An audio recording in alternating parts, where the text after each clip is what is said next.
Jinri, sigurado siyang tutulungan si Maymay. I want to help Maymay because she has been very consistent with working on her tower since the beginning. She is a team player. She follows what the team does, supports, and is always hardworking. Pero nagbago ang isip ni Jinri sa oras ng mismong pilian. After seeing the results that there are a lot more housemates that are gonna help this person, I know that this person can do it without me, and God will help you, Maymay. So, I'm so sorry. Walang halong biro na talagang may nararamdaman ako, ay bakit ganun? Hindi, kuya, naiintindihan ko siya kasi gusto niya lang maging fair. So I want to help Cora. I felt her pain. I was thinking, how would I feel if people were voting for me to be nominated one and then didn't want to help me? Not even one person want to help me in this challenge. I didn't want her to lose hope. Nakita ko umiiyak na siya, ibig sabihin talagang pinag-isipan niya, talagang may naramdaman siya. Sobra ko pong na-appreciate. Jinri, sigurado ka na ba sa desisyon mo? Yeah, I'm sure with my decision, kuya. Kung gano'n, tinatanggap ko ito. Ang walang pumiling si Tanner, maluwag na natanggap ang kapalaran.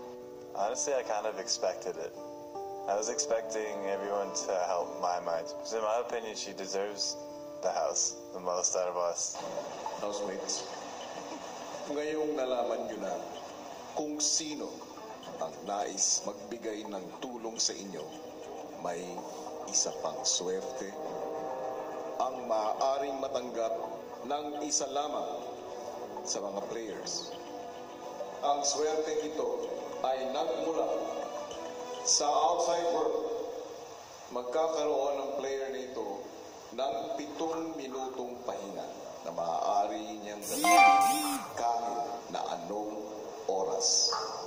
At ang swerte na nagmula sa outside world ay matatanggap mo, Maymay.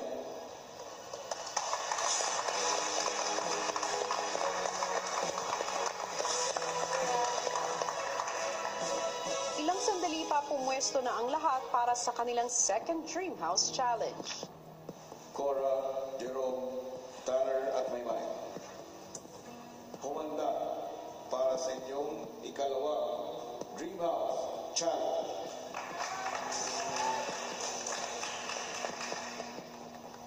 Ninjas, tanggalin na ang patungan.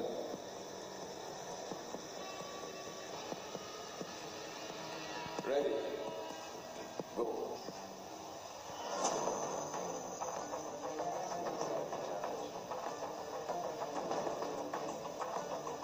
We had to hold the poles. I knew it was going to be kind of difficult because it's endurance. I'm not always good at endurance stuff. Tell myself that I'm going to do the best I can do. Kabadong-kabada po ako. Yun lang ang iniisipan ko. Ito na, task. Para sa bahay. Lalo na si Tanner, ang kalaban ko, parang David and Goliath ang pakiramdam ko kapag kalaban ko si Tanner kasi sobrang galing niya sa mga tasks and challenges. Naglaro agad sa isip ko, kailangan panatiliin yung bola sa taas. Ito na talaga yung pagkakataon para ipakita at gawin para dun sa dream house na pwede kong ibigay sa pamilya ko. Kailangan po lumaban. Ang nasa isipan ko po ay kakayanin, ganun, mga pampatatag po ng loob. Ang daming pumasok sa isip ko, lalo ng pamilya ko. Paglipas ng 30 minuto, si Jerome unti-unti nang nararamdaman ng pagod.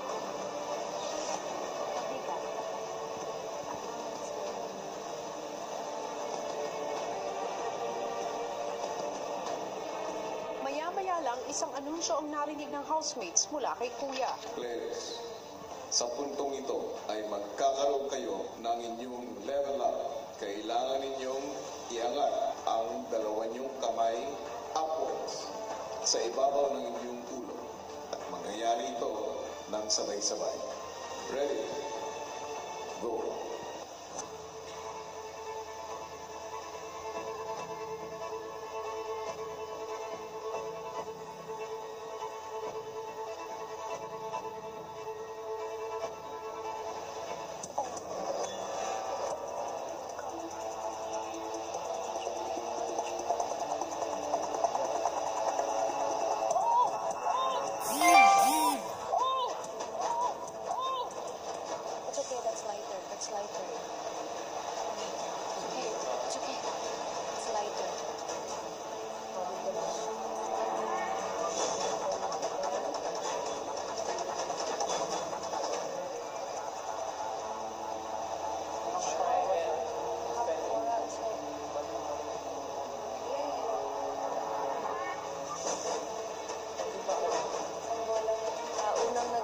kuya, diretso 6 man.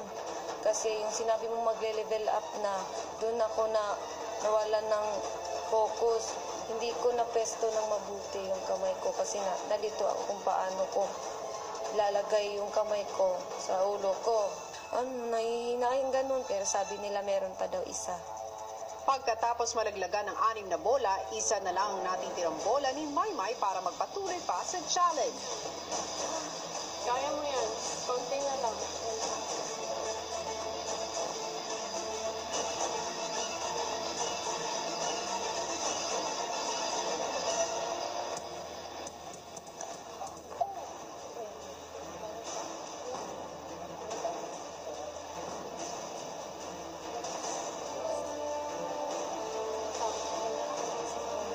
Cora, ubos na ang bola sa iyong container. Maaari ka nang tumigil sa iyong hawak. Sobra akong disappointed. Hindi ko nga alam, kuya, kung ano ang nangyari. Boom! Bagsak lahat ng bola ko. 1 second, I was doing good. Next second, first one out, wala ka ng bolang natira. Dream house. Go. Susunod! Nico, patulong ako. Kuya, mag-iipa ako tulog kay tatay Nonong.